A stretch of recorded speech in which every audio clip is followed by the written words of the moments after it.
बच्चे नमस्ते। आज हम एक कहानी के बारे में जानेंगे जो आपके टेक्स्ट बुक में है इस बार, जिसका नाम है मिर्च मसाला।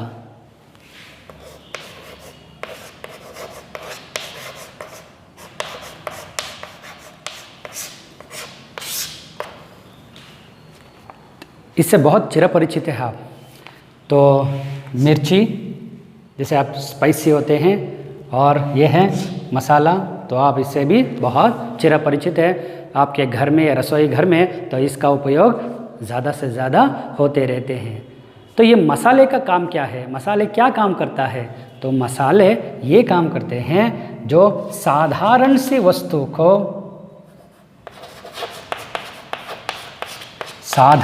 वस्तु को विशेष बना देते हैं। साधारण से वस्तु को विशेष बनाते हैं।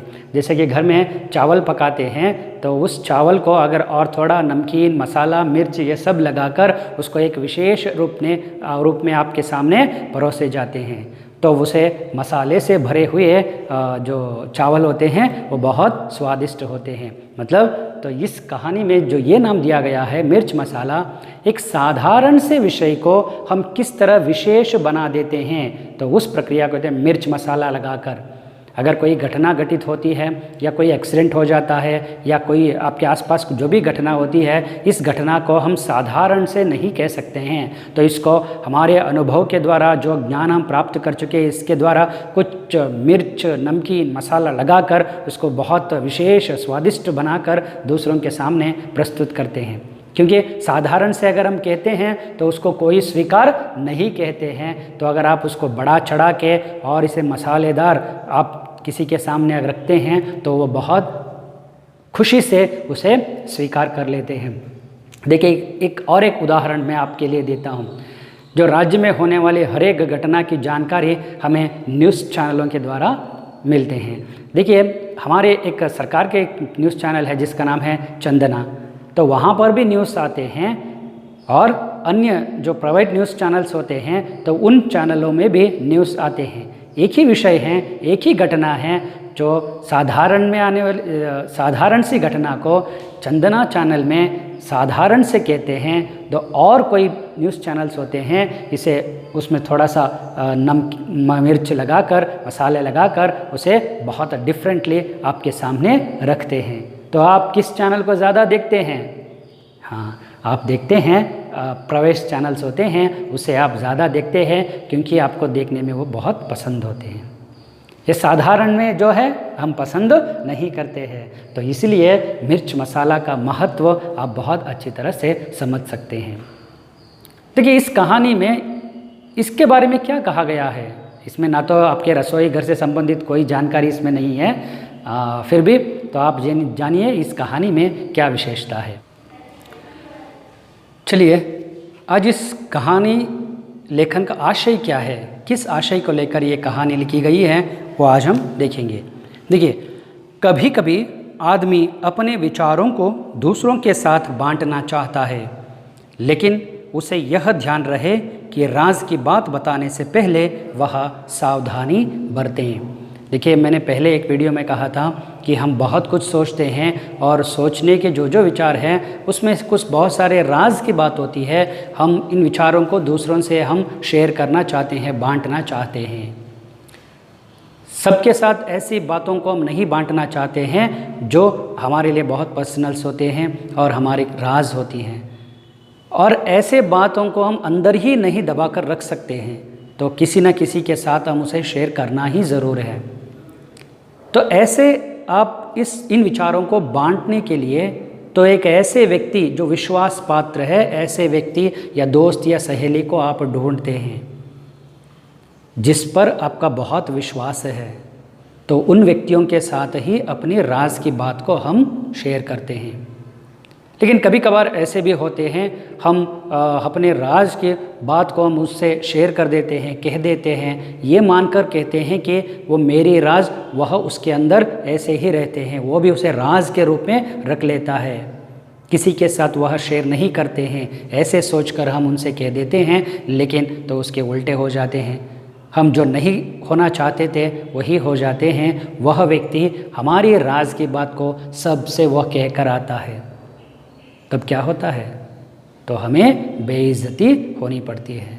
तो इसीलिए तो आप किसी से अगर कोई आपकी राज अगर शेयर करना चाहते हैं, बांटना चाहते हैं, तो आप 10 बार सोचिए, भले ही वो व्यक्ति वह उसके लिए काबिल है या नहीं, उसमें ऐसी योग्यता है या नहीं। अगर ऐसे योग्यता नहीं है तो आप अपनी राज की बात को अपने अंदर ही दबा कर रखिए, तो उसे किससे कभी भी मत कहिए। रही दूसरी बात, तो मैंने कहा है यहाँ पे साधारण की बात को विशेष बात बताकर कहना, जिसके सच को सच के रूप में ही दूसरों के सामने रखना चाहिए। उसे बढ़ा चढ़ा कर कहने की कोई ज़रूरत नहीं है। जो भी एक घटना हम आंखों से देखते हैं तो उसे ऐसे ही दूसरों से अगर कहना है तो कह दीजिए, तो उसे और बढ़ा चढ़ा कर उसको अपने कुछ मसाले मिर्च लगाकर दूसरों से कहने की कोई ज़रूरत नहीं है। तो इससे दूसरों के व्यक्तित्व कुंठित हो जाते हैं, दूसरों के व्यक्तित्व पर हानि होती है। तो इसलिए सोच समझकर कीजिए। तो इस कहानी में यही बात होती है। तो आपको राज की बात अगर बताना है तो आप 10 बार सोचिए, सोच समझकर सावधानी बरतिए। अगर कहना ही है तो आप सोच समझकर कहिए। तो इस कहानी में यही होती है। एक छोटी सी बात, तो इस बात को बातों का बतंगड़ बना देते हैं, उससे और एक बात जोड़ देते हैं, और एक बात, तो अंत तक पहुँचते पहुँचते तो ये ऐसे विस्मय की बात बन जाती है जिस पर आप यकीन करना नामुमकिन है। तो ये हो जाती है। तो इसलिए तो देखिए, इस कहानी को देखकर तो आपको ही पता चलता है तो किस तरह सावधानी से रहना चाहिए।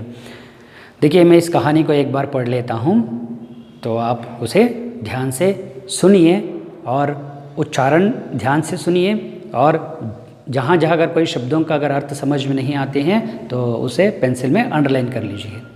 देखेंगे, एक दिन शाम को भोलू आंगन में बैठकर दूध पी रहा था। उसे खांसी आई, दूध का लोटा लुढ़क गया तथा थोड़ा सा दूध मुंह से निकलकर ज़मीन पर फैल गया। फैले दूध में उसको 2 पंख दिखाई दिए। वह घबरा गया। अपनी पत्नी हीरा को बुलाकर कहा, देखो, तुम किसी से नहीं कहोगी तो मैं तुमसे एक बात बताऊं। कसम से किसी से नहीं कहोगी, पत्नी ने बोली। भोलू ने दूध में पंख की बात बता दी। हीरा इस बात को पचा ना पाई, कांट डाइजेस्ट। उसका पेट फूलने लगा। अपनी पड़ोसन चंपा से कहा, एक राज की बात बताऊं, जानती हो आज क्या हुआ? उनके मुंह से एक कबूतर के पंख निकले, बहुत सारे। मुझे चिंता हो रही है, पर किसी से मत कहना। चंपा बोली, तुम भी किसी से मत कहना, लोग बातों का बतंगड़ बना देते हैं, बातों का बतंगड़। चंपा से रह न गया। उसे लगा कि अगर यह बात किसी से नहीं कही तो उसका पेट फट जाएगा। अपनी सहेली चमेली को देखते ही उसने सारी बात उगल दी।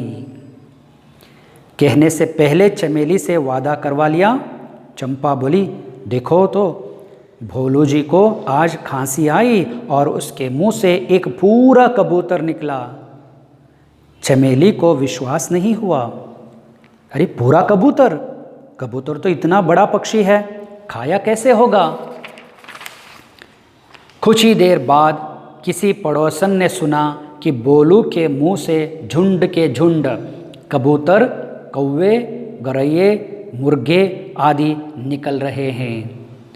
गांव में यहाँ तक खबर फैल गई कि कई आकार तथा रंग के पक्षी, विदेशों के पक्षी भी भोलू के मुंह से निकल रहे हैं, और इन पक्षियों से आकाश भर गया है, राई का पहाड़ बन गया। यह चमत्कार देखने के लिए दूर दूर से लोग आने लगे। बेचारा भोलू भयभीत होकर किसी एक पेड़ पर छिप गया था। थोड़ी देर बाद सब लोगों ने उसे ढूंढ निकाला।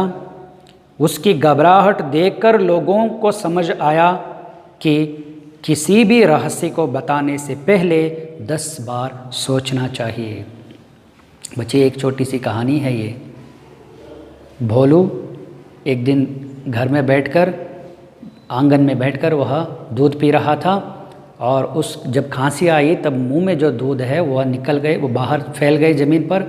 पता नहीं, शायद एक छोटा सा पंख वहाँ पर गिरा हुआ होगा तो उस पर दूध फैल गए और उसे देखते ही भोलू को ऐसा लगा कि वो पंख मेरे मुंह से निकला है, तो वो डर गया, घबरा गया। तो एक साधारण सी बात है।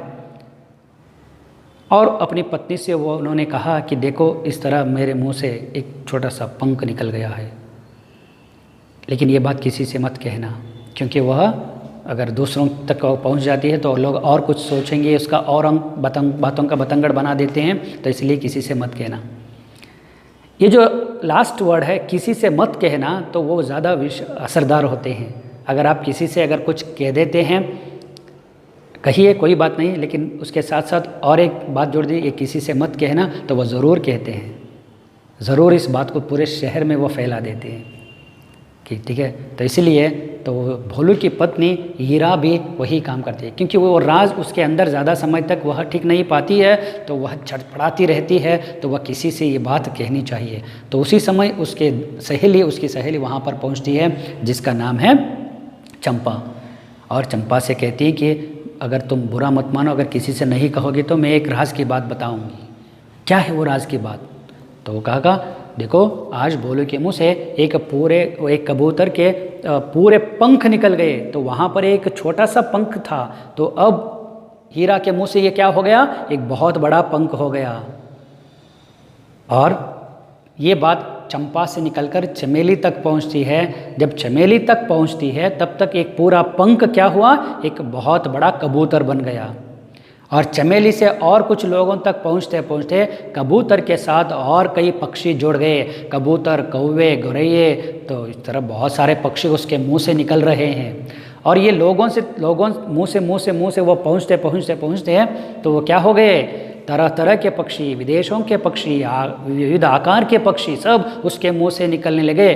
और लोगों तक ये भी पहुंच गए कि इतने सारे पक्षी उसके मुंह से निकल गए कि सारा आसमान भर गया है। देखिए एक छोटी सी बात क्या बन जाती है। इसलिए आप किसी से अगर राज की बात कहनी है तो आप सोचिए 10 बार। दूसरी बात, अगर आपसे कोई बात कहते हैं तो आप बिना सोचे समझे, बिना इसकी सच्चाई परखे तो आप किसी को मत कहिए।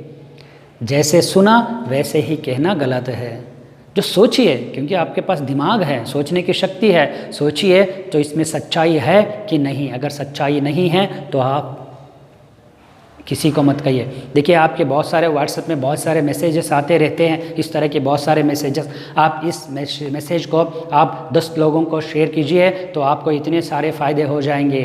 और या तो कोई और सीरियस जो मैसेज आते हैं बहुत सारे, इस बच्चे की बहुत बीमारी है या इस ग्रुप के ब्लड की ज़रूरत होती है तो आप कृपया तो इस फ़ोन नंबर फ़ोन कीजिए, तो इस तरह की बातें आती रहती हैं। और कुछ ऐसे भी आते हैं कि तो इतनी फ्री लिंक है तो इसे आप 10 लोगों को भेजने से या और कुछ करने से आपको इतने सारे इनाम मिल जाए। देखिए जो बात आप तक पहुंचती है उसके सच्चाई परखे बिना तो आप किसी को मत भेजिए, मत कहिए।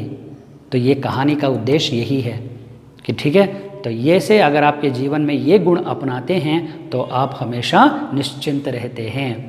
ठीक है, तो और यहाँ आपकी स्थिति भोलू की स्थिति के जैसे नहीं होनी चाहिए। ठीक है, तो आप सोचिए समझिए, अगर आपको सच लगते हैं वो बात बाद में दूसरों तक पहुंचाइए। ठीक है, और इस कहानी की और क्या विशेषता है तो और इस कहानी को मैं अगले क्लास में तुम्हें बता दूंगा। ठीक है, तब तक के लिए धन्यवाद।